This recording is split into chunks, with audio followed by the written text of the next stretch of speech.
ঋণ থেকে বাঁচার জন্য দুই দোয়া, আল্লাহুম্মা ইন্নী আউযু বিকা মিনাল হাম্মি ওয়াল হাযান, এটা আর আল্লাহুম্মা কফিনি বিহালালিকা আন হারামিকা ওয়া আগনিনি বিফাদলিকা আম্মান সিওয়াক।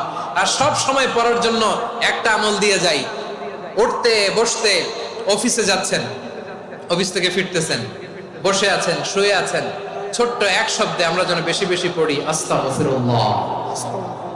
আওয়াজ করে আমার সাথে পড়ুন আস্তাগফিরুল্লাহ, আবার পড়ুন আস্তাগফিরুল্লাহ। আল্লাহ রাসূল সাল্লাল্লাহু আলাইহি ওয়াসাল্লাম বলেন, মান লাজিমাল ইস্তিগফার, যে সব সময় এরকম ইস্তিগফারের সাথে লেগে থাকে, জাআলাল্লাহু লাহু মিন কুল্লি যিকিন মাখরাজা, আল্লাহ তাআলা তাকে কোনো বিপদে আটকান না, সে জীবনে আটকাবে না, যে কোনো বিপদে আল্লাহ তার রাস্তা বের করে দিবেন। Way out, you will get a way out and solution. সুবহানাল্লাহ। ওয়া মিন কুল্লি হাম্মিন ফারাজা, দুশ্চিন্তা। বিশ্বনবী বলেন, এই দুর্ঘটনা দেখে কেউ যদি এই দোয়া